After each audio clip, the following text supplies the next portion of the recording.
Berarti ini alegoris karena tak pernah dia mengajarkan murid-muridnya untuk memberontak, untuk memerangi, untuk melawan yang tidak seakidah. Nggak ada itu. Makanya di abad pertama sampai abad ketiga kita mati dibantai karena kita teladani dia. Dia mengatakan kasihilah musuhmu, matilah kita. Tapi lagi-lagi justru dengan itulah menyatakan pada dunia itulah ajaran kasih.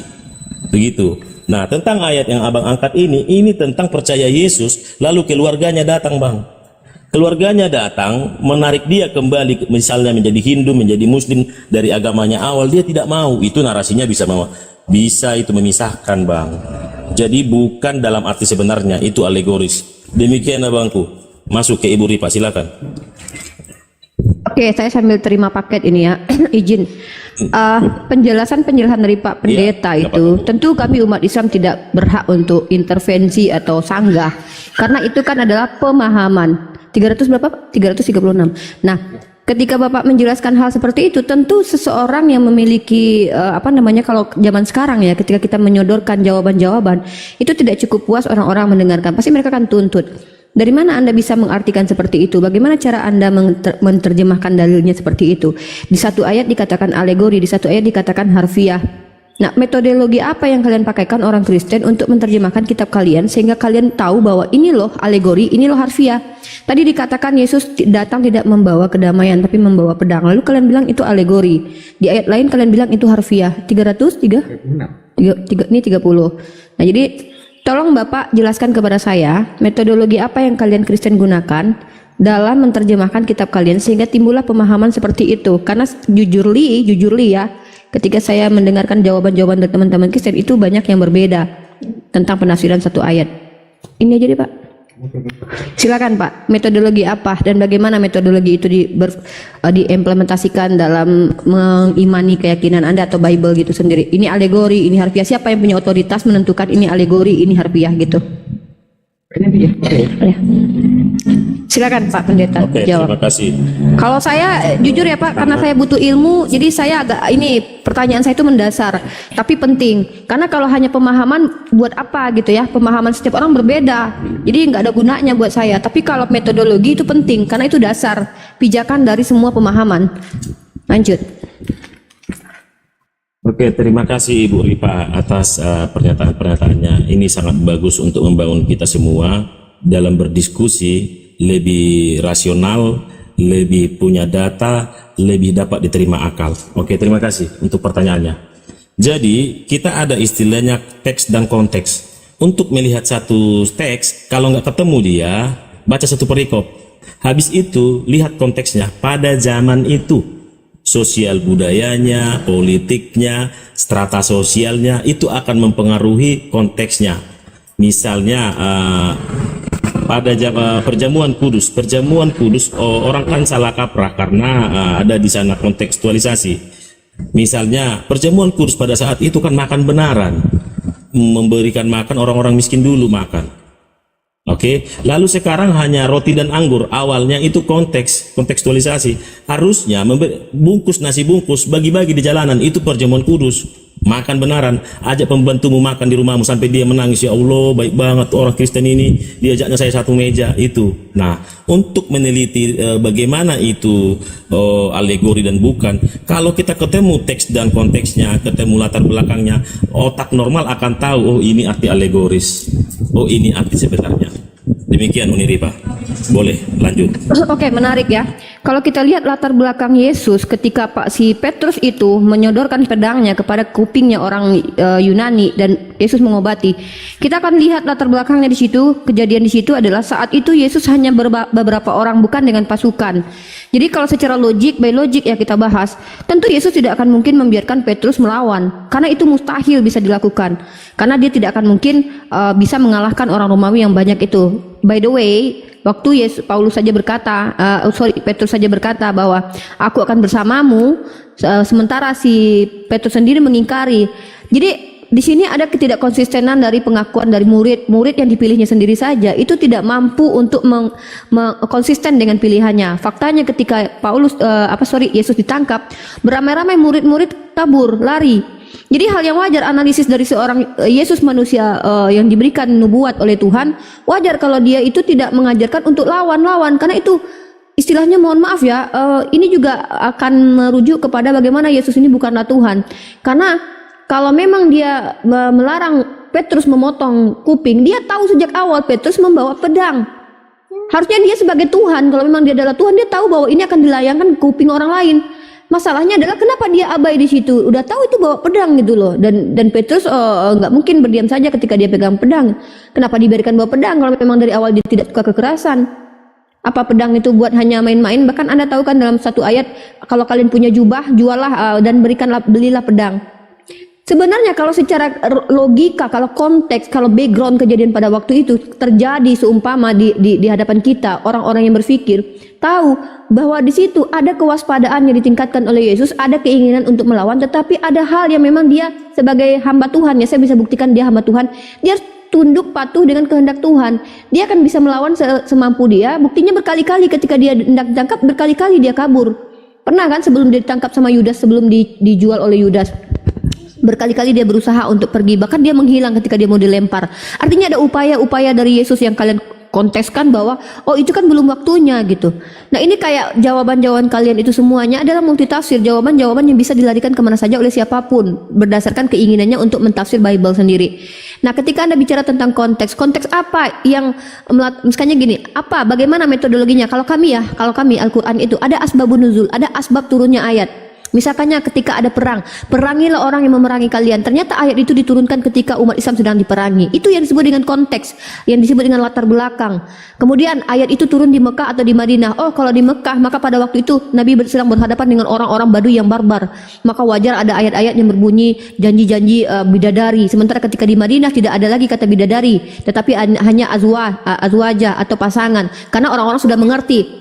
Nah artinya apa? Ada cara mentafsir ini, konteks-konteksnya itu, dan itu terverifikasi berdasarkan sanad atau riwayat mata rantai. Nah sementara ketika kalian bicara konteks, saya mau tanya sama kalian, ketika Petrus atau Matius atau Lukas menuliskan, Markus, Lukas menuliskan cerita tentang Yesus itu, dari mana dia tahu konteksnya? Bagaimana kalian membuktikan bahwa pada waktu itu kisahnya konteksnya seperti yang kalian maksud gitu?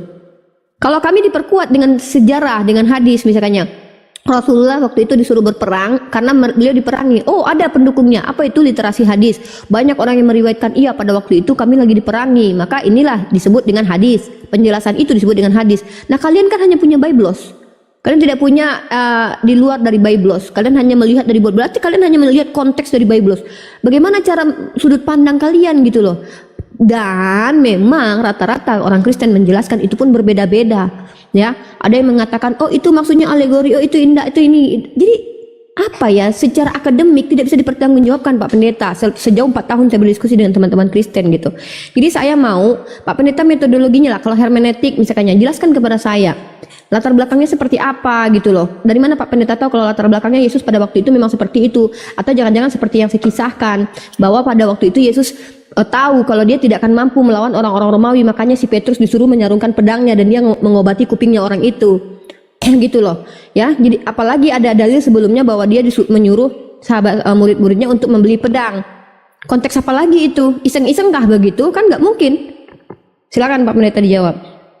Bentar Uni, tadi yang terselip dari yang terlupa dari WK Pak Pendeta ini, yang belum terjawab sampai sekarang adalah siapakah otoritas yang bisa membedakan antara alegoris dan hurufianya? Itu kedua. Ya, itu terus yang kaitannya Theodor juga dengan siapa yang memiliki otoritas yang mengkanon, mengumpulkan dan mengatakan ini Bible, ini firman Tuhan, ini bukan. Karena sejarah menceritakan di gereja mula-mula itu zaman dahulu setiap orang banyak membuat tulisan-tulisan. Dan ini pun termaktub di dalam tulisan Lukas pasal 1 ayat 1. Di mana dikatakan banyak orang telah membuat tulisan-tulisan. Lalu siapa yang berhak, yang memiliki otoritas mengumpulkan lalu mengatakan ini loh benar-benar firman Tuhan, ini bukan. Sedangkan ini firman Tuhan atau bukan saja, siapa yang menentukan, apalagi ini alegoris atau harfiah? Silakan. Silakan Pak Pendeta. Oke, terima kasih ibu-ibu, bapak-bapak. Saya tekankan lagi bahwa saya bukan pendeta, makanya saya menjawab sebatas yang saya tahu saya, begitu. Saya bukan pendeta. Sama seperti Ibu Ripa, mungkin dia jemaat biasa, cuma rajin membaca dan senang membaca, saya pun demikian. Ibu Rifa senang hal-hal yang teologis, yang debat, yang diskusi, yang brainstorming. Saya juga demikian. Tentu pengetahuan kita sebatas yang kita baca. Andai kata saya ada uang berpendidikan, mungkin saya bisa lahap itu semua. Tapi setahu saya di sekolah-sekolah teologi itu semua dipelajari, ada latar belakang sejarahnya, ada semuanya itu. Katanya nggak sekolah teologi ya, tapi sekolah teologi ya gimana sih? Iya. Jangan Theodor, jangan dipotong dulu Theodor, biarkan Theodor. Oh bisa dong. Jangan dipotong dulu Bang. Jadi abang itu kalau mau tahu UGM apa ya, pelajarannya apa itunya, abang tinggal googling bisa kok. Jadi kalau sebatas itu no problem dong Bang, masih berdasar argumen saya. Begitu. Saya bukan sekolah teologi ya, saya tekankan itu. Jadi begini Ibu, kita punya akal pemikiran yang waras, yang mengerti, yang paham mana itu alegoris, mana tidak. Sejauh yang saya tahu, kalau nggak ketemu ayat itu, nggak mengerti maknanya, kita harus baca satu perikop. Nggak mengerti satu perikop itu, kita harus ambil buku lain untuk menjelaskan konteks dan teks pada saat itu. Ada sejarah-sejarah yang mendukungnya. Makanya Alkitab juga sejarahnya kuat dan banyak sekali. Begitu Ibu. Nah, alegori misalnya kan Yesus, kita lihat latar belakangnya. Kalau dia karena aku mengerti maksud Ibu, karena dia sedikit tentara Roma kuat pada saat itu, lalu dia akan melembek. Oke, kita angkat itu. Ketika disalib, narasi-narasi kasih yang tidak mau membunuh manusia, dia lakukan juga. Yang tidak mau untuk melawan dengan fisik. Ampuni mereka Bapa. Dari argumen-argumennya, mereka tidak tahu apa yang mereka buat. Ketahuan loh. Jadi nggak pernah. Kalaupun ada yang bermakna kekerasan, itu pasti alegoris, karena sepanjang hidupnya di dunia ini tak pernah mengajarkan membawa pengikut-pengikutnya untuk melawan yang bertentangan dengan dia. Disalib aja sakit loh, disalib aja sakit, masih sempat-sempatnya memaafkan orang. Ampuni mereka Bapa, mereka tidak tahu apa yang mereka perbuat. Banyak hal yang menarasikan kehidupannya penuh dengan cinta kasih. Jadi kalau ketemu dengan hal-hal yang nggak kasih ini, kita lihat konteksnya, kita lihat orang yang mengatakannya. Begitu Ibu, sangat simpel sekali Bu. Oke, sekarang gini deh. Kembali ke menurut Anda, ketika ada kekerasan, pembunuhan, pembalasan yang sangat kejam itu, maka itu bukan ajaran Yesus kah? Saya tanya dulu, saya konfirmasi dulu. Coba saya tanya kepada Anda Pak Pendeta, jawab singkat aja. Karena karena saya bukan. Iya, enggak, saya cuma mau konfirmasi. Sorry Pak. Aku jawab dengan ayat. Karena pembalasan baik. itu adalah hakku, kata Yesus dalam firman. Jadi kita nggak boleh membalas Bu. Iya, tapi dia tidak waktu dia lahir sebagai manusia, dia tidak membalas sama sekali kan?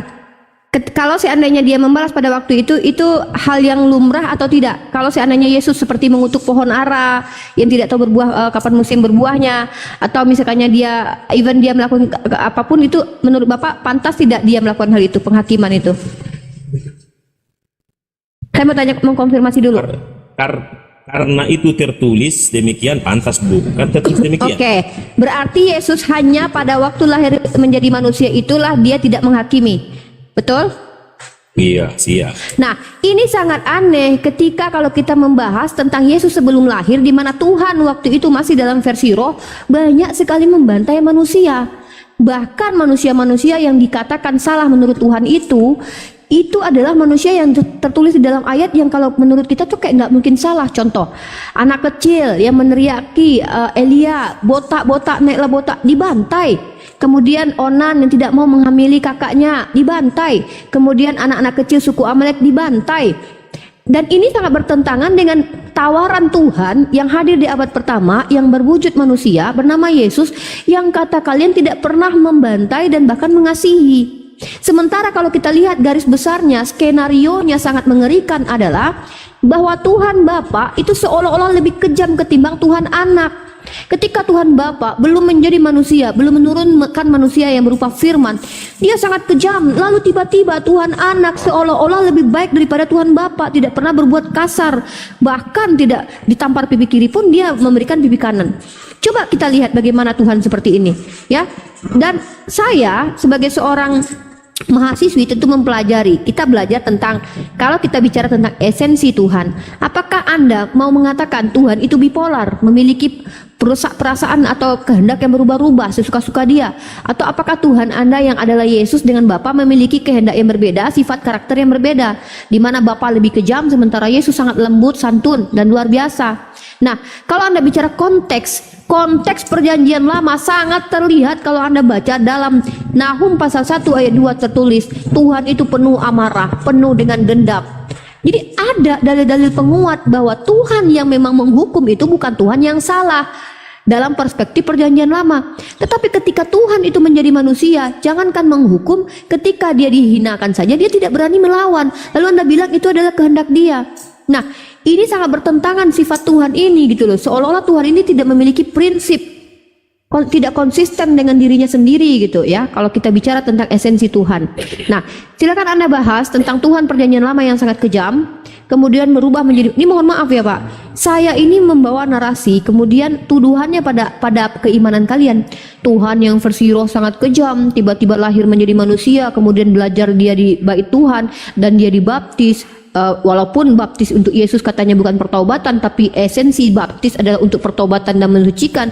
Tiba-tiba dia langsung berubah menjadi baik, santun, menghormati orang lain tanpa pipi kiri kasih kanan, tapi kepada ibunya tidak menghormati karena dia dalam King James Version kalau Anda baca woman, dia bicara seperti itu kepada ibunya. Bahkan ibu dan keluarganya datang, siapa ibuku? Inilah yang mendengarkan firman Tuhan. Bahkan kalau kita lihat kepada musuh kasihi, tapi ketika ada saudaramu yang berkata jahil, masuk neraka. Ketika ada saudaramu yang marah, bawa ke mahkamah agama, dihakimi. Jadi saya agak bingung gitu, bagaimana cara orang Kristen memahami sifat dan karakter Yesus yang berubah-ubah ketika pohon ara saja yang adalah ciptaannya, kalau dia adalah Tuhan, tidak berbuah Pak, padahal memang bukan musimnya. Dia kutuk ini pohon ara, padahal ini ciptaannya sendiri. Babi yang tidak ada salah, tidak ada salah apa-apa, itu dimasuki roh setan ke dalam babi itu atas permintaan setan. Ribuan babi masuk ke dalam jurang, merugikan orang yang beternak pada waktu itu. Apa yang Yesus lakukan ini seolah tidak memikirkan bagaimana orang lain. Kemudian ketika ada yang berjualan di bait Tuhan, diacak-acak sama dia. Kalau memang dia memiliki kasih, apa kasihnya ini tidak universal kah? Hanya dia mengasihi siapa yang menurut kalian dikasihi, yaitu kalian saja orang Kristen yang ditebus dosanya. Bagaimana dengan konteks kejadian pada waktu itu? Orang banyak yang dirugikan dia, yang memiliki babi. Capek-capek orang punya ternak babi ribuan, tiba-tiba masuk ke dalam belum lagi babinya itu. Apa salah babinya ya kan? Mending dimakan sama orang-orang Romawi pada waktu itu. Ya artinya gini loh Pak, apa yang Yesus lakukan itu, kalau Anda bilang di satu sisi dia karena mematikan dirinya dianggap itu bentuk kasih, mohon maaf Pak. Kalau standar sekarang ada orang yang melakukan hal seperti itu, dia akan diuji mentalnya. Ada something wrong dengan mental dia, mental illness Pak. Kenapa? Bahkan orang yang bunuh diri pun itu ada something wrong dengan mentalnya. Ya, kalau sebagai Tuhan dia melakukan hal seperti itu, seolah-olah dia mengajarkan bahwa melakukan penyakitan terhadap diri adalah benar. Anda tahu tidak? Orang yang menyakiti dirinya itu kalau dalam ranah psikologi masuk ke dalam sebuah penyakit Pak. Masuk ke dalam sebuah penyakit, ada sindrom yang dialami dia, dan orang ini harus disembuhkan. Lalu Anda bilang Yesus menunjukkan kasih dengan cara menyiksa dirinya. Dia bisa kok melakukannya, dia bisa kok melawan, tapi dia biarkan itu. Ini mengajarkan keputusasaan, mengajarkan mental illness, membiarkan orang-orang jahat untuk bertindak lebih jahat lagi. Dengan tidak menghukum orang jahat atas perbuatannya, sama saja membenarkan perilaku itu. Yesus sebagai Tuhan membiarkan orang-orang Romawi, Yunani menghajar dia, sama dengan membenarkan perilaku orang tersebut. Seolah-olah menyatakan perilaku keji itu adalah sebuah perbuatan yang mulia, karena dengan perbuatan itulah dosa kalian bisa ditebus. Nah, ini ajaran-ajaran seperti inilah yang membuat orang-orang di Eropa sana banyak berduyun-duyun keluar jadi ateis. Karena definisi kasih itu bertolak belakang dengan simbol yang adalah tempat di mana orang dihina, dimatikan keji, yaitu di tiang salib. Kalau saya, simbol kasih adalah rahim, pelukan seorang ibu kepada anaknya, itu baru cocok, relevan. Tapi kalau simbol kasih adalah darah, bagaimana mau dikatakan itu simbol kasih? Salib simbol kasih, di mana kita tahu salib ada tempat keji manusia dihukum di situ. Bahkan manusia yang mati di tiang salib adalah terkutuk, Galatia pasal 3 ayat 13. Lalu dikatakan itu simbol kasih. Ini luar biasa, silakan dilanjut. Oke, terima kasih tentang perjanjian lama begini Ibu. Jadi untuk menjelaskan sesuatu tentu selain dalil perlu analogi. Nah, tentang kasih Tuhan kita berpikir Yang keras, yang marah itu bukan kasih. Saya kasih tahu, orang tua kita yang marah itu adalah bagian dari kasih. Ketika kecil kita dicubit, kita mungkin dipukul pakai pemukul kasur, itu adalah kasih. Bagi kita waktu kecil itu jahat papa kita. Tapi sesudah kita dewasa, cukup dengan perkataan kita sadar. Kembali ke konteks perjanjian lama. Perjanjian lama, Ibu, kalau ada seorang bapak membawa anaknya, kemana kamu, oi anu, katanya. Ini mau bawa anak saya, mau saya persembahkan kepada dewa Molok misalnya. Itu hal biasa. Bayangin, Bu, digorok anaknya dipersembahkan kepada dewanya, hal biasa. Saat itu hukum sangat barbar sekali. Siapa yang kuat, komunitas yang bagus, dialah hukum. Hukum sangat liar sekali. Jadi Tuhan selalu datang kepada konteks situasi peradaban pada saat itu. Oke, sesudah peradaban maju, orang semakin mengerti kasih, golden rule semakin dinyatakan, maka lahirlah dia dalam bentuk cukup dengan misalnya perkataan akan mengerti. Kalau dulu kita akan berpikir dari konteks sekarang, kita pikir dulu anaknya dibantai dan seterusnya, kita akan mengira itu kejam. Saat itu hal yang lumrah. Makanya saya katakan tadi di awal, seorang ayah membawa anaknya pergi ke singgasana tempat dewa di iniin. Mau kemana kamu, Udin? Ini bawa anak saya, ini giliran saya mau mempersembahkan anak saya. Itu biasa. Sekarang coba ngomong seperti itu, ditangkap polisi itu si bapak. Nah begitu. Jadi Tuhan selalu hadir sesuai konteks peradaban manusia, perkembangannya pada saat itu. Sesudah semakin maju, abad pertama dimulai, lahirlah dia dengan konteks pure kasih yang kita maknai. Jadi lembut, kasih itu bukan melulu lembut, pakai narkoba, ya udah pelan-pelan ya anakku, bukan. Ketika kita hajar anak itu juga kasih. Ketika kita lembutkan dia sudah besar, anakku jangan begitu ya, kamu sudah mengerti, nggak mungkin kau sudah anak gadis, kamu masa aku cambuk mulu, kamu nak, itu juga kasih. Jadi kasih terjemahannya adalah lembut dan tegas. Oke, baru tentang bagaimana orang keselamatan, konsep keselamatan Kristen dengan cara membunuh. Cara pandang kita kasih itu sangat berbeda dengan cara pandang Tuhan. Firman Tuhan berkata, rancanganku bukan rancanganmu, bagaikan langit dan bumi. Demikian. Jadi itu sama halnya ketika misalnya ada nabi mau diracun, itu sama hal dibiarkan. Kan sudah tahu sebelumnya, kenapa nggak dilarang? Nggak bisa seperti itu juga. Sama juga dengan analogi babi tadi. Babi-babi itu kan mati sama dengan merusak mata pencarian orang yang punya babi-babi itu. Begitu kan, Bu? Jadi Tuhan tidak melakukannya untuk merusak seperti itu, karena memang demikianlah tertulis ya seperti itu, Bu. Nggak ada yang karena kita cara pandang kita aja kita anggap itu merugikan. Tidak merugikan, Bu. Banyak hal tadi yang mau saya komentari, jadi saya lupa. Bisa diingatkan lagi, Bu Ripa? Sorry nih, Bu, agak terbatas memuridnya, Bu. Iya, jadi saya lebih konteks bagaimana Anda menjelaskan. Ya, kenapa poin saya itu sebenarnya kita ambil poin ya, biar kita tuh tidak melebar. Poin saya adalah ketika kalian umat Kristen menjelaskan konteks seolah-olah kalian berada pada waktu itu di situ. Sementara saya juga membaca Bible, di mana kalau kita lihat bagaimana peristiwa yang terjadi, Yesus banyak sekali juga melakukan kerugian-kerugian kepada orang lain.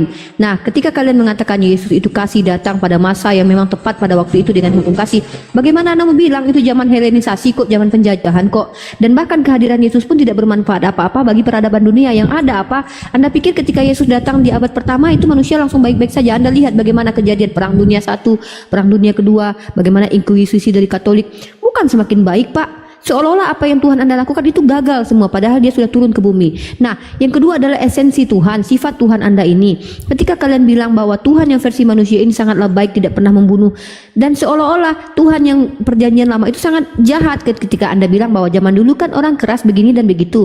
Loh, kalau kita lihat, apakah Tuhan Anda itu keras ke semua orang? Tidak. Anda lihat bagaimana Daud itu mengambil istri orang, apakah dibunuh sama Tuhan Anda? Tidak. Padahal pezina itu menurut kitab perjanjian lama sendiri hukumnya yang berzina itu yang harus mati. Tapi bagaimana dengan Daud? Daud tidak dibiarkan mati. Yang dihukum siapa? Anak hasil jinanya, bahkan istri-istrinya. Ini yang saya bilang Tuhan kalian itu tidak adil kalau tergambarkan di dalam kitab kalian. Pertama, dia suka-suka. Kalau dia menurut dia suka, ya udah dia penjahat yang disalib sama dia selamatkan. Sementara orang-orang yang minta dibaptis di hadapan dia, apa kata Yohanes? Tidak pantas kalian itu tidak akan bisa diri kalian menjauhi dari neraka. Nih saya bawakan dalilnya ya. Nih. Jadi kalau kalian menganggap bahwa Yesus itu mengajarkan kasih, justru kasihnya itu dipertanyakan. Pertama, kasihnya tidak universal karena ada poin-poin di saat-saat dia menunjukkan bahwa dia tidak penuh dengan kasih, merugikan banyak orang. Mungkin itu hal yang sepele buat orang lain, tapi buat kalian yang mendengar pada saat ini, pada waktu itu apakah benar-benar sesepele itu? Bagaimana ribuan babi ternak orang di situ dirugikan, orang yang sedang jualan dibawa berabrik, pohon ara yang tidak ada salah apa-apa. Beda dalam Islam. Islam itu Nabi kami adalah rahmatan lil alamin. Jadi agama Islam itu bukan untuk kesenangan manusia saja, tapi bahkan ketika berperang pun kalian tidak boleh memotong pohon kurma. Karena pohon kurma, Pak, by science juga itu hidup. Walaupun hidupnya bukan seperti kita manusia begini, Pak. Tapi dia juga makhluk Tuhan. Nah, bagaimana dengan Yesus yang semena-mena? Dia yang menghadirkan pohon ara, kemudian dia kutuk ketika pohon ara tidak berbuah padahal memang belum musimnya. Seolah-olah dia temperamen, Pak. Dia kelaparan. Bayangkan, nih saya khawatir gitu loh kalau punya, jangankan Tuhan, Pak, kalau punya bapak seperti ini saya khawatir. Saya akan bawa dia ke psikolog. Tiba-tiba dia kelaparan. Dia lihat ada pohon itu tidak berbuah karena memang belum musimnya. Dia kutuk karena dia punya kekuatan, dia punya power gitu loh. Nah, kemudian dia mengambil babinya orang lain tanpa berpikir bagaimana kerugian orang lain. Dimasukkan setan ke dalam babi, lalu mati babi ribuan. Dan waktu dia masih jadi roh, belum eksis sebagai manusia, dia membunuh anak kecil 42 orang lebih, 42-an orang. Hanya karena anak kecil ini mengatakan Elia botak, naiklah botak. Tuhan, temperamen seperti ini menakutkan. Jangankan Tuhan, bapak saya aja kalau begini saya bawa ke rumah sakit. Ada apa dengan Anda, Pak? Tiba-tiba marah, mengamuk, tiba-tiba baik. Pak, Anda tahu, coba Anda perhatikan orang-orang psikopat, Pak. Mohon maaf ya. Orang-orang psikopat itu, pertama, Pak, kalau dia sudah ingin mendapatkan keinginan, dia sangat lembut sekali. Tapi sewaktu-waktu dia akan berubah menjadi beringas, Pak.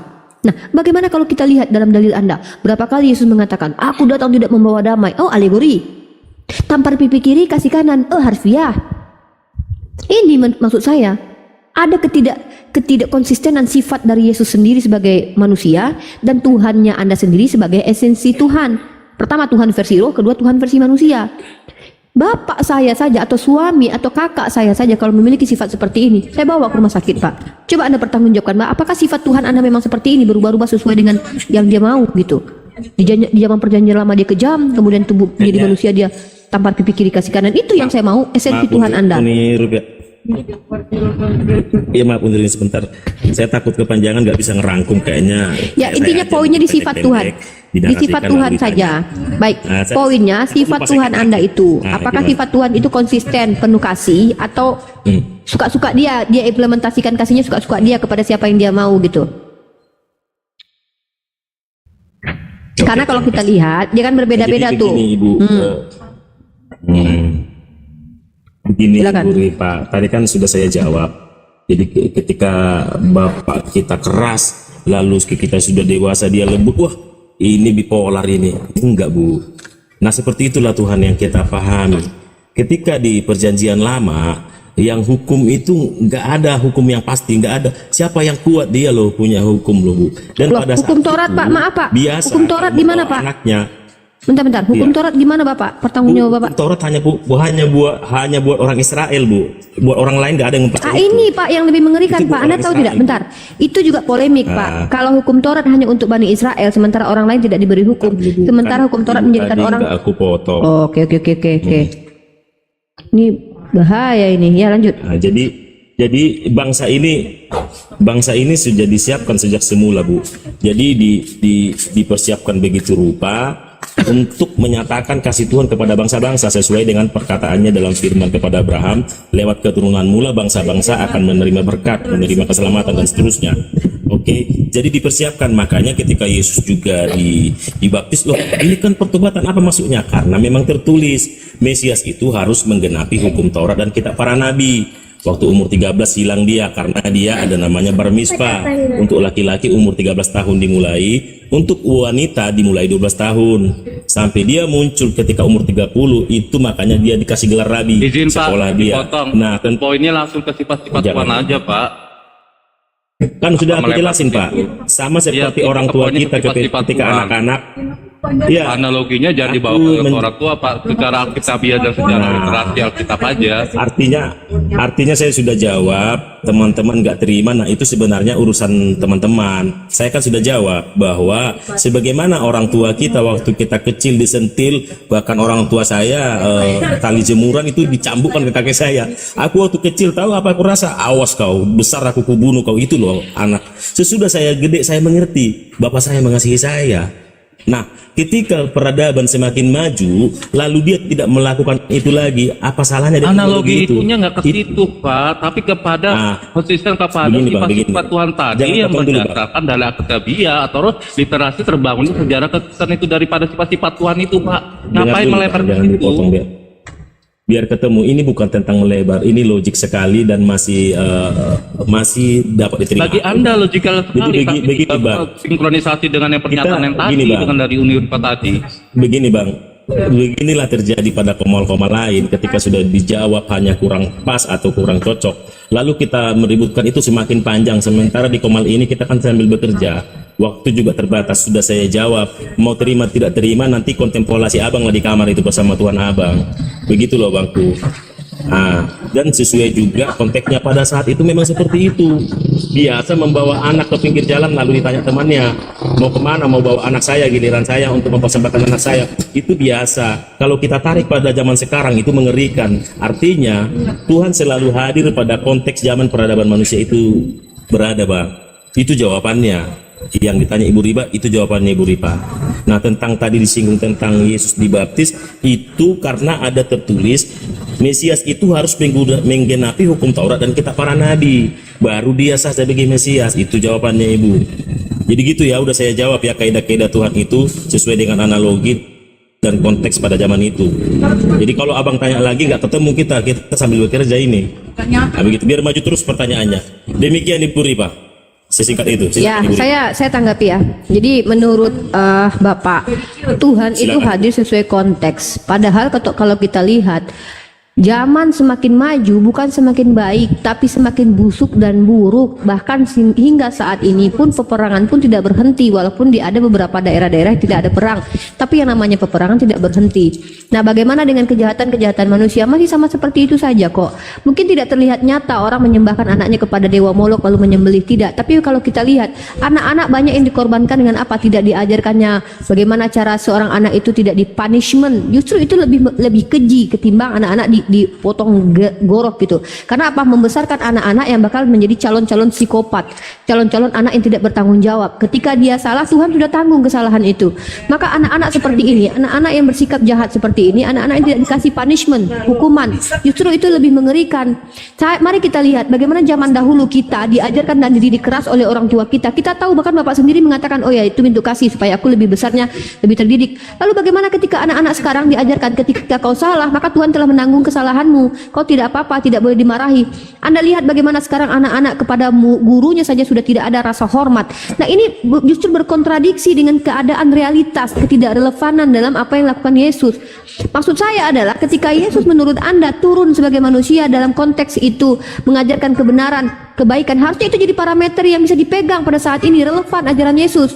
Bahwa ketika kita lakukan apa yang diajarkan Yesus itu betul-betul bermanfaat untuk peradaban dunia. Tapi coba Anda lihat bagaimana anak-anak sekarang, jangankan mereka ketika mereka dipunishment saja mereka berontak, apalagi mereka tidak dipunishment, tidak dihukum. Ajaran Kristen adalah ajaran, mohon maaf ya, tidak akan mampu, tidak akan bisa diterapkan di negara manapun. Ketika ada penjahat didoakan saja dan diampuni. Bagaimana? Sedangkan para pencuri saja yang sudah masuk penjara, residivis, itu mampu mengulangi perbuatannya kembali. Apalagi orang-orang yang memiliki sindrom penyakit-penyakit mental seperti orang-orang psikopat. Anda pikir pembunuh itu ketika mereka melakukan pembunuhan, mereka tidak akan melakukannya berkali lagi ketika mereka dimaafkan? Jangan salah Pak, itu penyakit mental. Penyakit mental itu ada di dalam diri seseorang. Dia tidak akan sembuh kalau tidak diobati.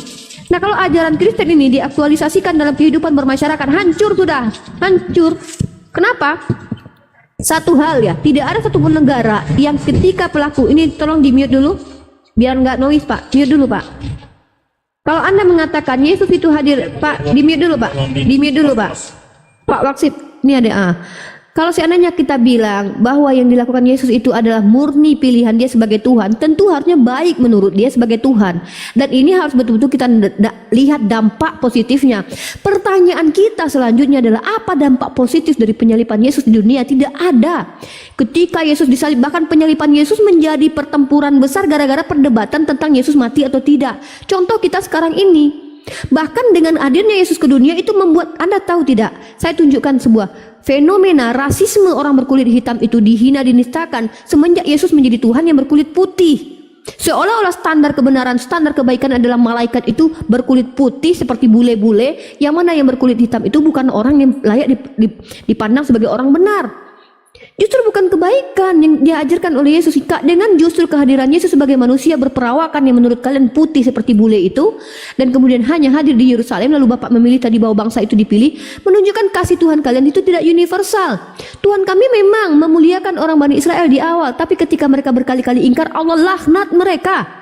Tidak ada Tuhan kami ketika Bani Israel ingkar itu dimaafkan berulang-ulang lalu dia akan tetap menjadi umat pilihan. No. Itu kenapa Nabi bertukar arahnya dari Bani Israel menjadi Bani lain. Ini adalah bentuk keadilan Tuhan. Tuhan tidak adil kalau Tuhan itu ketika ada Bani Israel yang sudah tegar tengkuk berulang hendak membunuh para nabi, lalu tetap dipilih menjadi manusia pilihan. Ini Tuhan yang aneh. Kalau memang Tuhan hanya ingin Bani Israel, kenapa dihadirkan manusia lain? Hadirkan saja Bani Israel.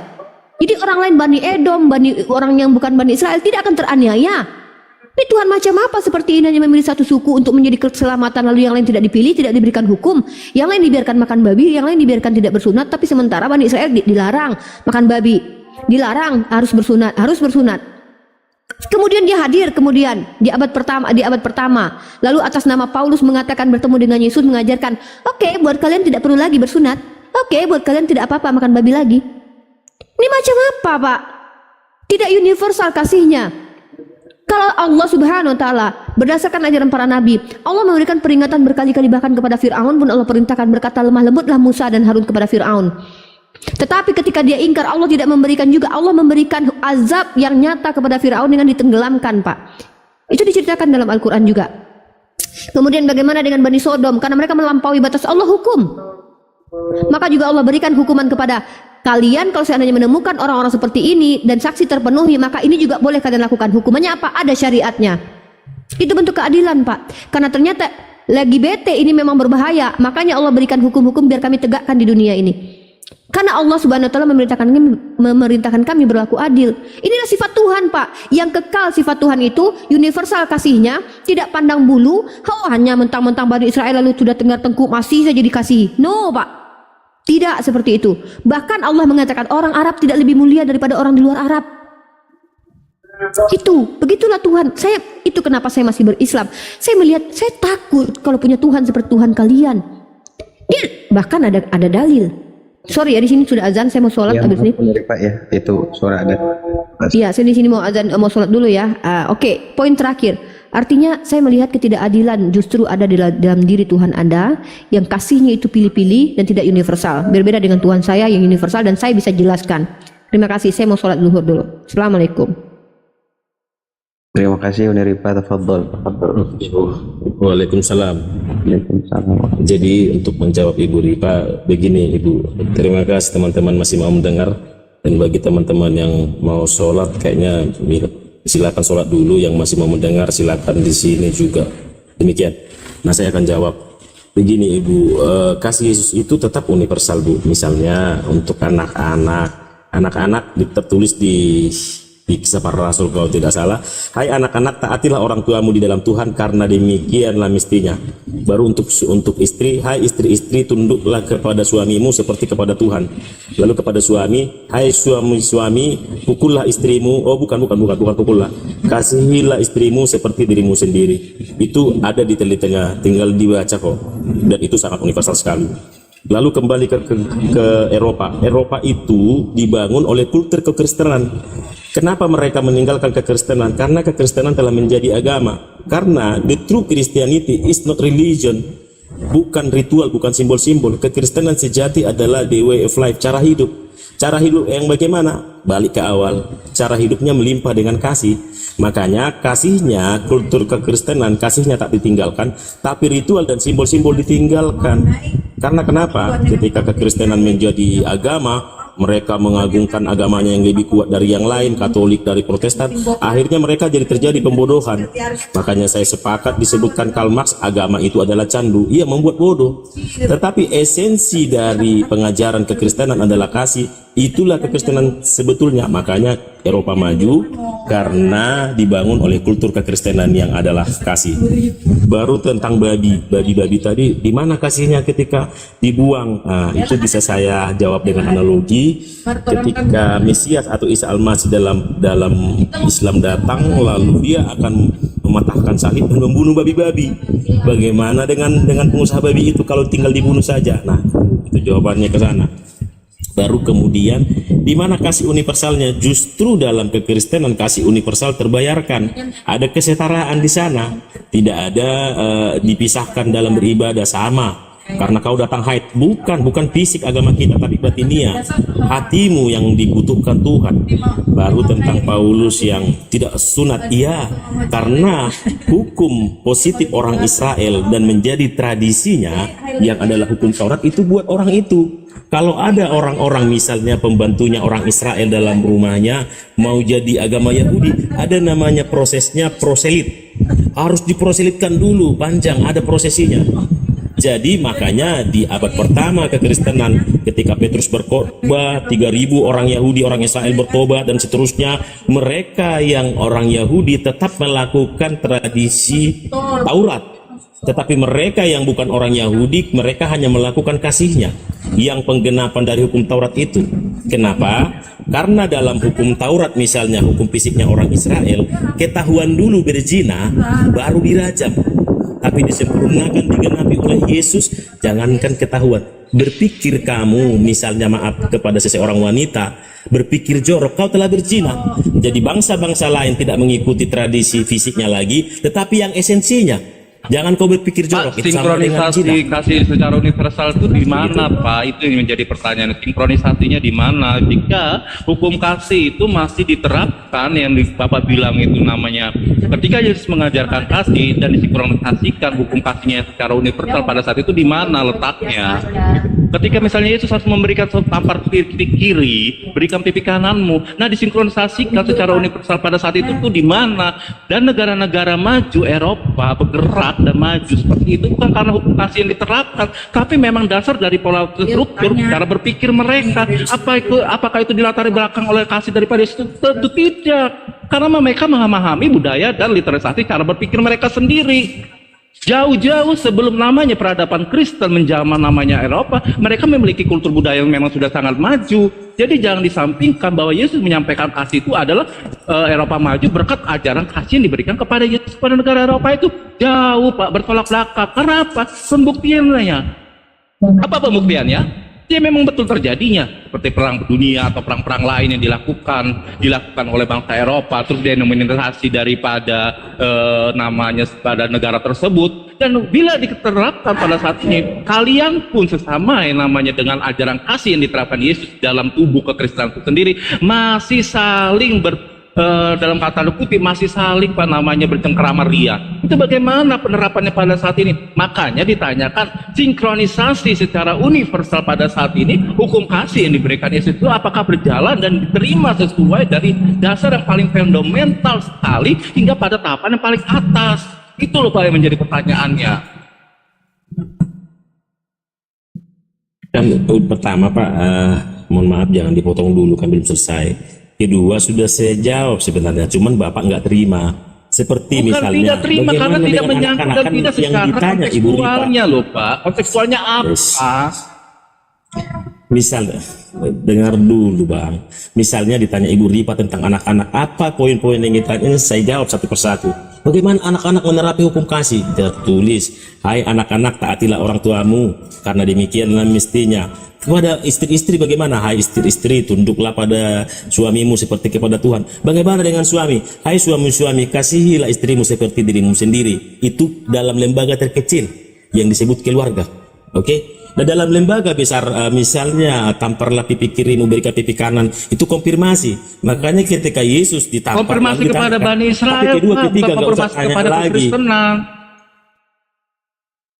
Aduh, Ya, jangan lanjut, dipotong lanjut, dulu lanjut. bang, Ya, kita ketemu silakan. maknanya. Nanti ada waktu abang. Nah, jadi begitu bang. Justru saya katakan lagi, kultur Eropa dibangun oleh kekristenan. Dari filosof, dari John Locke, dari semua yang membuat HAM, bahkan hukum Eropa kontinental, apa hukum besar di dunia ini yang berdasar pada undang-undang yang mendasari semua undang-undang itu berasal dari orang-orang yang mempelajari Alkitab. Begitu Pak. Makanya kekristenan secara ritual, secara agama ditinggalkan oleh orang Eropa, benar. Tapi kultur esensinya yang adalah Kristen kasih tetap mereka pakai. Misalnya di Indonesia anak-anak dibuang ke sampah. Di sana jangankan anak-anak, anjing aja kau tampar, bisa masuk apa kamu? Karena kasih itu universal, diterapkan pada setiap hukum. Begitu Pak. Kalau Bapak menolak itu bukan dari kekristenan, ya ini fakta sejarahnya. Bapak menolak, ya nantilah Bapak berkontemplasi dengan Apakah VOC sendiri di adalah ruang bagian Bapak. dari sikap Biar kasih terus yang berlanjut kita ini. diterapkan dilayarkan kepada Indonesia, Pak? Apakah Nah, VOC begini juga jawabannya. bagian dari penerapan kasih Apakah dan teroris adalah budaya bagian dari Amerika? Islam? Bagaimana? Makanya, apakah teroris bagian dari Islam? Faktualnya mana buktinya? Itu jawabannya. Faktual secara Nah, fundamentalnya mana? jadi- Sekarang saya jadi tanyakan, begini, Pak. kami bisa mempaparkan secara fundamentalnya bahwa misalnya kalau memang betul-betul nama struktural secara fundamental Arab itu adalah betul-betul terbentuk dari kasih, baik secara hukum atau struktural pemerintahannya, saya tanyakan kepada Pak, Iya. apakah VOC juga bagian dari struktural dari kasih itu sehingga bisa diseberangkan, dilayangkan ke Indonesia ini?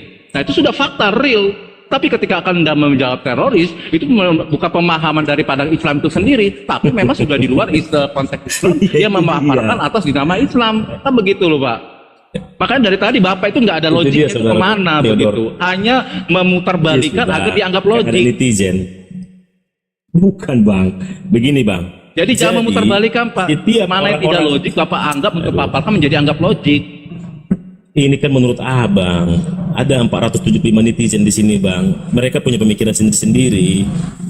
Nah kita melihat satu hal berdasarkan paradigma kita. Yang penting sudah terjawab, maju terus. Kalau kita detail, kita buat riset Bang. Kita bikin nanti panjang ceritanya. Yang pasti saya jawab sesuai esensinya sudah Bang. Mau terima tidak diterima itulah diskusi. Sepakat untuk tidak sepakat. Kembali kepada VOC. Jadi pengikut Yesus kalau tidak melakukan hukum kasihnya berarti dia tidak sungguh-sungguh melakukan Yesus, melakukan perintah Yesus, tidak sungguh-sungguh Kristen sejati. Sama dengan teroris, ketika orang-orang Islam menolak itu adalah Islam sejati. Seperti itulah kami memaknai orang-orang yang di luar melakukan perintah Yesus. Begitu Bang. VOC, kembali sedikit ke VOC kalau teman-teman di sini masih mau mendengarkan. Indonesia tidak pernah dijajah oleh Belanda. Indonesia ada sejak tahun 45. VOC adalah serikat dagang. Mereka berdagang, mereka bangun jalan pantura, dibayar, dikasih ke sultan, sultanlah yang tidak membayarkannya kepada rakyatnya. Dibangun Dari sekolah, diajari mana pendidikan dan mendapatkan seterusnya. itu? Dari Ada Google mana? sekarang. Tinggal di googling ketemu kok. Bang. Oh, kok tinggal Nah, gitu. di googling? Iya Bang. Kok gitu Nah, jawabnya? itu- Saya tanya dari mana standar Anda mengatakan demikian? Anda dua kali di sini memfitnah loh. Tunggu dulu. Bukan. Anda ada sejarah, Bang. memfitnah Ada. orang Tinggal di Indonesia googling itu sejarah. sendiri. Kok saya disuruh googling? Justru Anda yang punya otoritas untuk menampilkan data dong. Dari Gini aja, Bang, mana? dikasih Anda ini timer. dua kali Dikasih loh. timer aja. Pertama, kok timer? Tampilkan aja. Saya hanya dengarkan Indonesia dulu, berdiri dengarkan dulu. Sudah berapa tahun? Woi, saya tidak bertanya di situ. Dengarkan dulu. Itu dia. Abang takut. Wah, kok takut saya? Anda memfitnah Indonesia sultan. berdiri. Dengarkan dulu. Anda kan sudah memfitnah sultan di Indonesia. Jalan Penarukan dibayar Bang. Dibayar itu. Di mana? Belanda Dibayar masuk di sini oleh menjajah. Apa definisi penjajah, Pak? Saya tanya, saudara. POC. Di sini punya sejarah, punya museum. Saya di Genepon, Pak. Iya. 4.000 Iya. warga saudara-saudara kami ini ditembak. Iya. Siapa yang tembak itu, Pak? Iya. Tahun berapa? Tahun berapa itu Belanda? 45 itu kan? Jangan Anda dusta. Iya, coba. Coba tampilkan datanya di mana?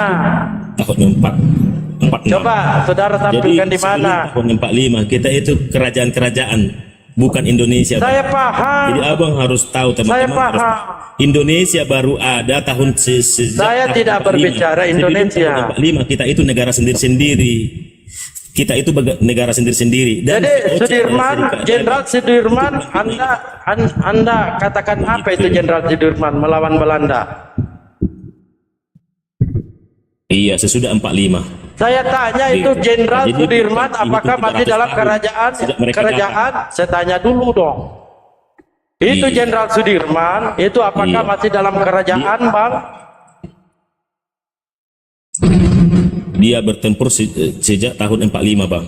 Saya Oke. tanya itu Jenderal Sudirman Itu. pahlawan Indonesia. Nah, aku tanya Apakah kepada- itu sudah tidak ada Indonesia? Belum ada Indonesia, Pak? tahun berapa itu, Bang? Saya tanya kau. Anda yang memaparkan, kau nggak bisa tahu. Anda mengatakan, Tahun berapa? tunggu dulu. Kan Jadi Anda begini, mengatakan, apakah Stemer? Stemer aja, Pak, Stemer. Iya. Saya tanya, saya biarkan dari tadi Anda ngoceh-ngoceh tanpa data. Dari tadi, bahkan Anda di sini memfitnah. ada data, Bang. Dengarkan, kalau ada datanya silakan saudara Bukan tampilkan. Dengarkan, Anda di sini mengatakan Belanda atau POD tidak menjajah. Otak Anda di Iya, mana? berdagang mereka itu. Kemana? Siapa yang Mereka merampok, yang menjajah Indonesia? Siapa? Makanya kasih saya dulu kayak Berarti yang kita boleh. apa? Itu saya tanya dulu, Jenderal Sudirman Jadi itu di begini, abad Bang. berapa? Itu kan Coba. tahun 45 sesudah Indonesia ada. Itu Jenderal Bang. Sudirman. Jadi begini, Bang. Jadi menurut saudara Jenderal Sudirman itu berperan dengan roh. Berperan dengan roh. Tidak, Anda kan ngarang-ngarang. Anda pernah sekolah tidak? Kepada bukan. Anda ada pernah tahun, sekolah? Bang. Saya Tidak. sebutkan tahun loh. Saya sebutkan Anda pernah sekolah tidak? saya bersekolah mengatakan ini. Di mana Jenderal Sudirman?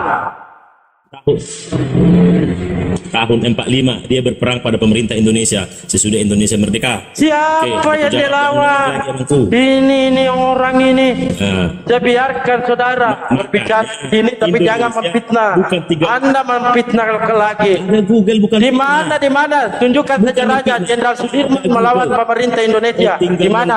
Di sini begini. Di mana? Begini. Ada 470 netizen saat ini. Teman-teman itu dari di tadi bawah. fitnah. Teman-teman di bawah ini orang sudah memfitnah Jenderal Sudirman bahwa pemberontak melawan pemerintahan Indonesia. Ini cari pelakunya ini. Ini memfitnah ini orang. Saya biarkan saudara dari tadi Anda berbicara tanpa dasar dalil.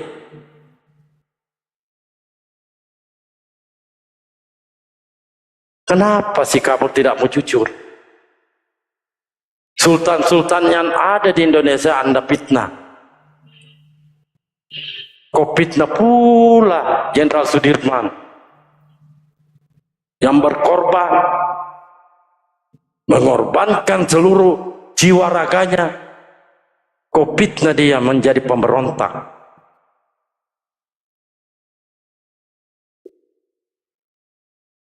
Rekod aja nih orang dari tadi. Kalau saudara mau membela seimanmu, tidak seperti itu caranya, kawan.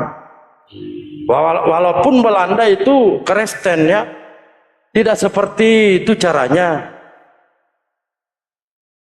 Itulah indahnya Islam. Katakan yang batil, ketika Anda bertanya apakah teroris itu Islam, bukan, itu orang-orang terkutuk bagi kami. Itu bukan ajaran Islam.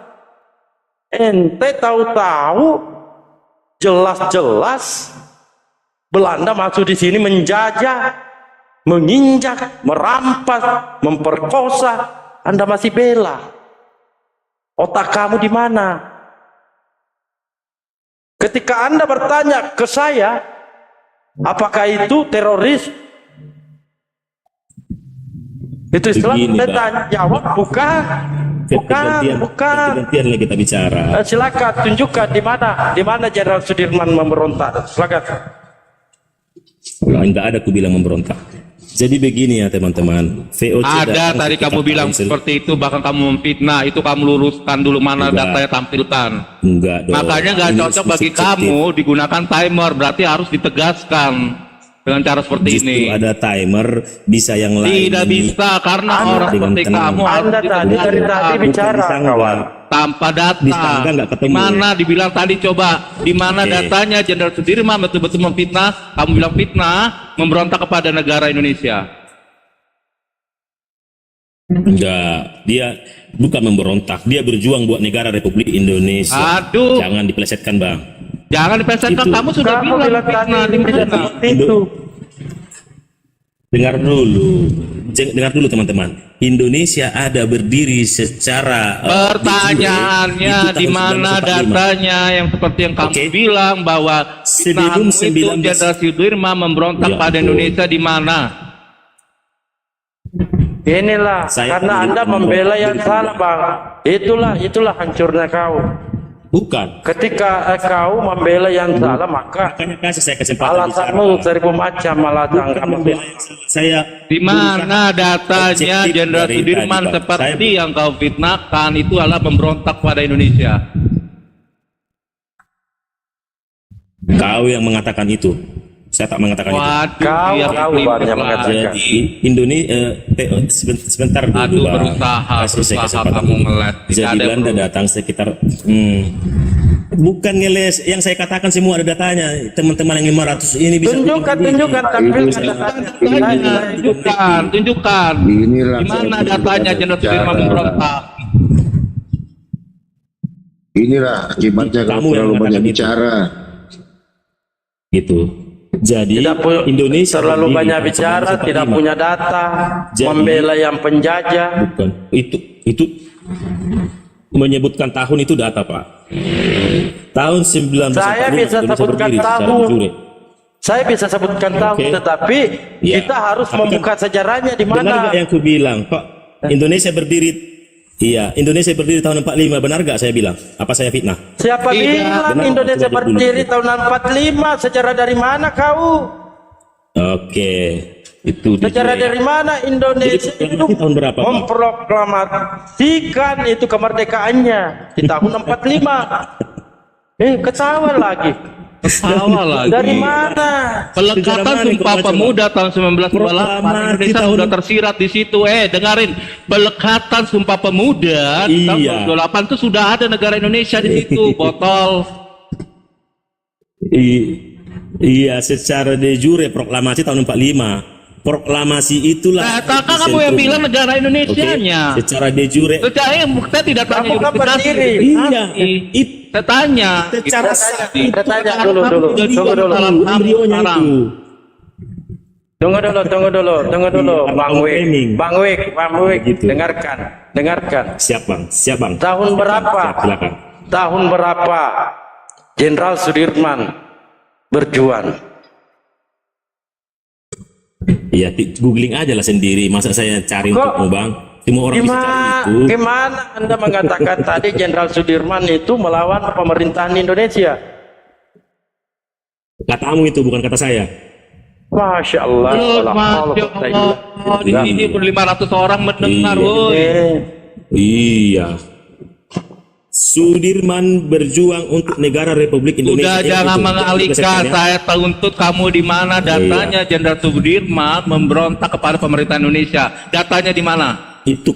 itu katamu cari sendiri. Loh, ini 500 Kalau kau orang bisa mendengar. itu, saya 500 akan orang. menjawab demikian. Ini nih. Silakan. Bahkan Jadi, pertama Anda memfitnah para sultan. Saya bukan Ingat? tuh 1745 tuh. Siapa ini? 17 Pertama Agustus 45. Anda Tuh. memfitnah Itu secara de jure, para sultan. secara sah, secara tertulis. Tuh. Itu Jadi saya Indonesia. nggak fitnah. Iya. Wah, mengalih. Iya. Anda dia. memfitnah orang-orang sultan Indonesia. Anda tadi Ada memfitnah fitnah para terbaru. sultan Indonesia. Iya. karena POC membayar kepada mereka tapi Sultan tak membayar kepada pekerja-pekerja. Itu fakta. Dari mana Tinggal Anda di-googling. tahu? Dari mana coba Anda buka tahu Jalan kok? Panarukan. It- Sebentar. Itu kan Jalan itu. Panarukan itu.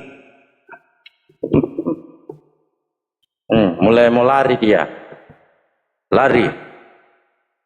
Ini cotennya luar biasa, dia membela keimanannya. Bodoh. Perkara betul. keimanan kami nggak ada Yang urusan. salah dibela. Akhirnya gitu banyak ngomong. Gak jelas. Indonesia Data ngalur ngidul. 45 bodoh. Ini kan Sumpah Pemuda sudah lahir. Aduh. Asal Lari kan? Kalau Lari. kalau Anda bernarasi tentang dasar keimanan saudara, nggak ada urusan. Itu nggak ada urusan, saya biarkan aja saudara bernarasi. Tetapi ketika Anda masuk di ranah bangsa Indonesia, bahkan Indonesia dikatakan baru ada di tahun 45, Anda salah.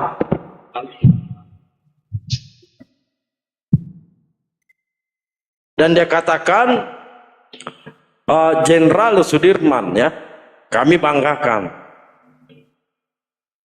Anda katakan tadi bahwa beliau adalah pemberontak melawan negara, pemerintahan Indonesia. Di mana? masih aja gitu. Belalah keimananmu, nggak masalah. Ketika dia bertanya apakah teroris itu bagian dari Islam, kami katakan bukan. Ya.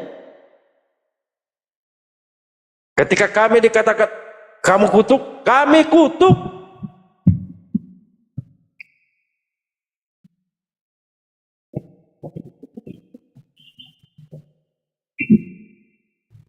Coba yang dibawa.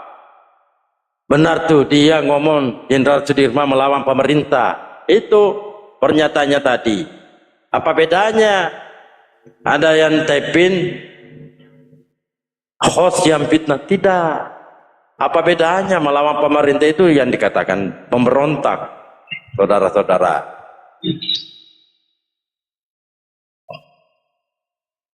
Itu sejarah Indonesia. Padahal sultan-sultan itu banyak loh berjuang demi Indonesia, demi bangsa. Di Sultan-Sultan Aceh, bahkan di tempat kami Sulawesi Selatan, Makassar, di Pariaman. Ini coten-coten cara membela, aneh.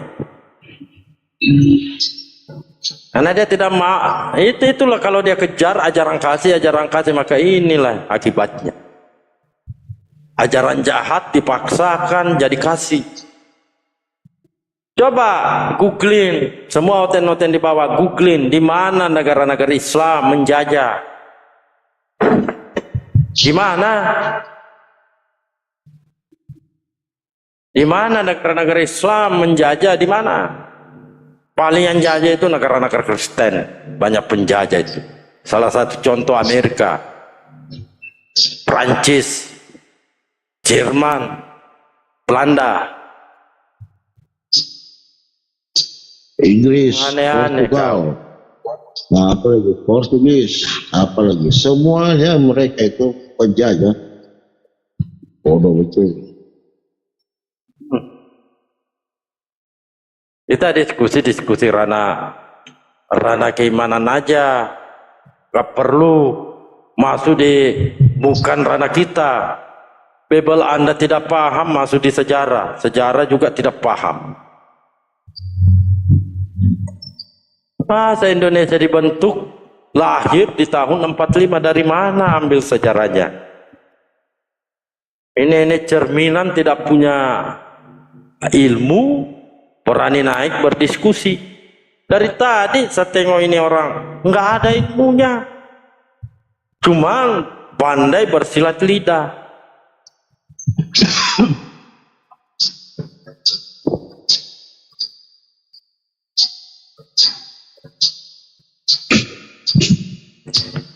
Ini mending sama Pak Batara.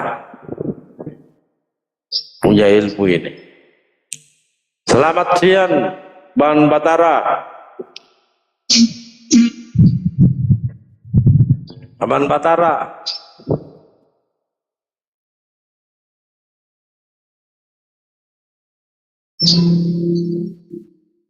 Jangan gitu kawan. Itu silakan Pak Plopo atau Teo. Ini Perli lagi kembali dia. Mungkin ada kebutuhannya dia. Apa yang dia butuhkan? Kenapa ngamuk-ngamuk padahal bos? Dipitnah. Jenderal Sudirman dipitnah. Sultan dipitnah. Kenapa Sudirman? Difitnah, memberontak pada negara Indonesia. Tuh temanmu. Ya, janganlah bilang temanku, temanmu juga itu. Dari mana? Coba Pak Batara, Anda buka mute-nya. Buka. Enggak ada fitnahan. Coba saudara Pak Batara, di mute-nya dibuka. Ya, kalau saya dengar sih tadi ya yang Anda yang mulai ngalih-ngalihkan ke POC lah, terus mulai bicara masalah Sudirman lah, bukan dia. Tidak ada yang mengalihkan. Dengarkan dulu. Tidak ada. Dia sendiri. Saya menyimak dari tadi kok. Penggiringan opini. Dengarkan dulu. Dia yang berbicara untuk memaparkan namanya ajaran kasih sampai dia POC. Siapa yang nyinggung? Saya tanya. Tadi saya nggak dengar bahwa dia anu POC. Anda yang menyebutkan contohnya POC itu apa segala macam kan gitu. Sejak kapan saya katakan POC? Belanda menjajah. Sejak kapan? Tunggu dulu, diam dulu ya Perle. Kamu diam dulu saudara. Kamu baru naik. Jangan inilah berani memberikan kesaksian tanpa mendengar. Mbak Batara, dari mana saya sebut POC? Coba, Iya, di mana tadi saya dengar? siapa itu? Tapi bukan WA tadi yang menyebutkan POC itu. Itu contohnya POC itu gimana kan gitu. Bisa nanti lihat lagi rekamannya ulang lah. Saya menyimak. Bisa. Ini di YouTube loh. Iya, makanya saya udah mendengarkan lebih dari 1 jam dari tadi siap gitu ya. Iya mendengarkan, tetapi Anda tidak mau mendengarkan ketika dia memaparkan tentang POC dan atau Belanda. Iya, saya apa Bu? Saya nggak lihat relevansinya Anda bawa POC untuk ini gitu loh. Dari awal juga dia sudah mengutarakan VOC. Dari mana gitu buktinya? Dari ketika dia pemberitaan namanya di Injili apa yang dalam bahasa Melayu di warung-warung, di situ bersama VOC digandengnya, itu sudah dibawa dia, Pak. Makanya disimak dari awal. Jangan Bang, jangan karena Anda seiman, walaupun ngacau Anda mau bela. Enggak seperti itu di Islam. Ketika Pak Plopo, Pak Teo tidak sesuai narasinya, saya yang bantah, bukan Anda. Itu Islam. Iya, kalau sejauh tadi saya analoginya saya masih masuk aja sih. Kenapa saya angkat bicara Pak? Pahami saya hostnya. Kenapa saya langsung bicara? Karena dia sudah ngelantur kemana-mana. Bahkan dia katakan Sultan Indonesia itu adalah bagiannya. Jadi bagian dari mengambil keuntungan dari penjajahan. Bahkan Belanda itu dia tidak katakan dia penjajah. Anda sepakat tidak pernyataan seperti itu? Bang Dalbo nggak usah dilanjutkan. Intinya gini, Bang Dalbo jangan kaget kalau banyak ada beberapa orang Kristen yang bahkan mengatakan Belanda itu tidak menjajah. Itu hal yang lumrah. Saya sendiri menghadapi kok. Jadi kalau memang ada pertentangan tentang pendapat bahwa Belanda tidak menjajah, bahkan Spanyol, Portugis itu tidak menjajah, narasi itu keluar dari teman-teman Kristen, kita tidak perlu kaget. Saya sendiri sudah sering menghadapi itu. Tapi di sini kita hanya gini loh. Kita dia fitnah Jenderal Sudirman. Itu yang jadi Nah, salah. jadi ini sudah menjadi hal yang biasa dan lumrah Bang Dalbo. Kita tuh nggak perlu kaget kan. Saya Iyalah. bilang. Sedangkan tokoh-tokoh para Oke. nabi saja difitnah, apalagi hhanya sekelas Jenderal Sudirman. Sedangkan Daud difitnah mengambil bini orang mereka Kristen terima. menjajah di Abraham. mana? Oke, saya yang Kalian jawab ya. ngoceh-ngoceh aja, Ya udah. POC Kristen, Spanyol Ya, oke, Kristen. oke. Oke, saya yang jawab begini. Perjanjian Satu-satunya Tordesillas. agama Oke, yang izinkan menjajah saya itu menjawab kalian. dulu. Udah. Izinkan saya menjawab, baru Anda Sampai bergantian. ke Turki, sampai ke Spanyol. Oke, gantian ya, bisa ya. Anda coba kita diskusi ganti-gantian. Anda bertanya kepada kami, di mana umat Kristen menjajah? Saya akan jawab dengan tegas, perjanjian Tordesillas. Yang mana perjanjian ini? Siapa yang menjadi penggagas perjanjian Tordesillas? Bukan Ustadz Alexander, tapi Paus Alexander ke-8 yang membagi daerah wilayah timur dan barat, di mana di situ dibagikan kepada Portugis dan juga Spanyol untuk dijajah. Itu perlu Anda ketahui. Ratu-ratu Inggris zaman dahulu, Anda tahu bagaimana prinsip orang Romawi. Bahkan ketika Konstantin hendak menyerang Italia, itu mengatasnamakan salib. Ketika dia mengatakan melihat ada tanda salib di langit, maka Tuhan bersama dia. Itu harus diakui dan tunjukkan kepada saya sejarah. Saya membaca di buku Book of Jerusalem terkait Konstantin yang menyerang Italia. Ketika dia mengatakan penyerangan itu atas nama Tuhan karena ada tanda salib di langit, dia lihat perjanjian Tordesillas itu adalah bagian dari sejarah. Tunjukkan sejarah mana yang mencatat Islam menjajah. Bacakan literasinya, jangan asumsi lihat tanpa data. Saya akan ceritakan bagaimana inkuisisi yang dilakukan oleh orang-orang yang beragama Kristen mengambil anak-anak suku pribumi Indian yang diletakkan di dalam gereja lalu diasimilasi paksa. Jenazahnya ditemukan beribu-ribu di bawah gereja tua. Saya juga akan bisa buktikan bagaimana pribumi orang-orang aborigin yang hilang hanya karena apa? Dikuasai orang-orang yang berkulit putih, yang Tuhannya juga berkulit putih. Itu adalah sejarah yang tidak bisa Anda lari daripada itu. Sekarang tunjukkan kepada saya sejarah penjajahan yang dilakukan oleh umat Islam. Anda tahu berapa kali perang salib dilakukan? Perang salib dilakukan sampai 6 kali dan itu termaktub di dalam sebuah buku yang sekarang sedang ada di tangan saya. Anda tahu itu perang apa? Perang suci, merebut Yerusalem, di mana Tuhan Anda mati di situ dan hidup di situ. Tahu itu perang atas nama Tuhan? Di mana perang di baju itu diletakkan baju laskar salib, tentara salib, memiliki simbol salib, bukan simbol bulan bintang. Anda ingin tahu datanya dan literasinya ini? Anda baca. Makanya jadi orang tuh baca buku kalau ingin masuk ke ranah dialektika. Bukakan, besarkan koma saya. Apa terjadi kalau bangsa ke Yerusalem? Besarkan koma saya Bang Dalbo. Oke, mari kita lihat. Lanjut. Besok kalau seandainya punya uang, jangan hanya beli bir, ya, beli buku, baca kalau mau masuk ke ranah dialektika. Lihat ada berapa pelaku perang salib. Perang salib dibangkitkan kembali 1. Kemudian Anda mau lihat berapa kali perang salib terjadi? Baca, ini masih daftar isi, belum lagi isi bagaimana kekejaman yang terjadi. Anda ingin tahu perang salib. Kemudian di sini ada lagi perang salib yang kelima. Ini perang salib yang kelima. Namanya saja sudah perang salib, bre. Lu bilang nih nggak bawa-bawa agama, nih perang salib nih. Salib ada, orang Hindu pakai salib. Anda baca di buku ini sejarah dunia, zaman Renaissance. Ada perang salib itu tidak mengatasnamakan agama. Lu pikir salib itu simbol apa? Bukan simbol agama. Jadi kalau mau berbicara bawa data, jangan bawa congor plus gigi yang nggak disikat. Ya, tolong baunya kemana-mana. Asumsi liar tanpa ada data. Sok-sok bicara tentang sejarah, baca minimal jurnal, baca minimal artikel, baru masuk ke ranah dialektika. Jangan menciderai orang-orang yang sudah belajar, capek baca buku, tiba-tiba bicara tanpa dasar, bikin malu aja manusia. Peradaban dirusak oleh orang-orang seperti ini, membotar balikan sejarah. Pakai data kalau bicara. Bawa data sini. Enak saja. Sabar. Iya, kalau kita umat Islam tidak perlu takut dan khawatir. Memang umat Islam diizinkan berperang karena kita bukan umat yang diajarkan tampar pipi kiri kasih kanan.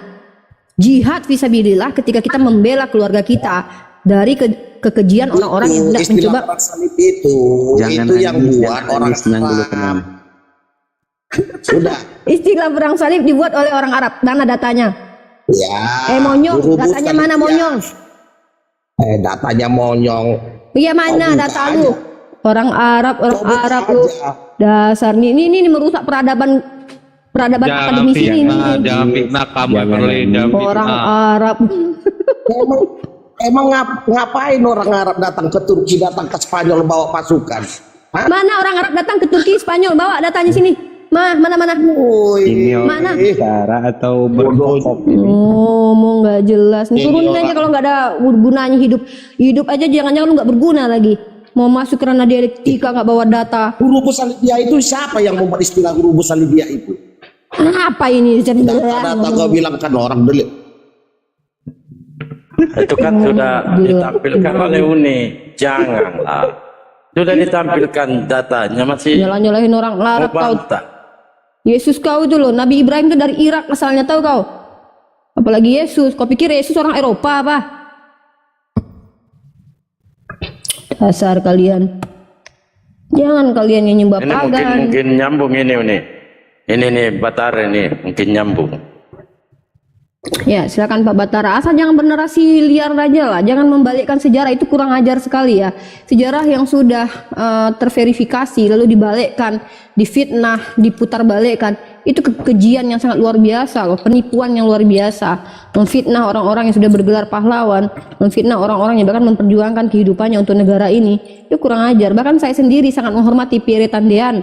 Ya, seorang Pierre Tandean ada seorang Kristen, saya sangat menghormati beliau. Bahkan karena beliau adalah pahlawan kita. Jangan sampai kalian yang tidak pernah belajar tiba-tiba menghina pahlawan-pahlawan yang karena hanya beragama Islam lalu kalian memfitnah mereka. Kurang ajar sekali kalian. Kalian tidak tahu kalau jiwa patriot saya, seandainya ada perang atau apapun, dalam Islam itu diperintahkan kami wajib mengorbankan jiwa raga kami untuk negara ini. Paham kalian? Nggak seperti kalian yang apabila tentara datang, penjajah datang ke sini, kalian bisa apa? Berdoa kalian, tunggu Yesus. Beda dengan kami. Kami diperintah, bahkan ketika kami kabur dari medan perang, kami termasuk daripada orang-orang munafik. Tahu kalian?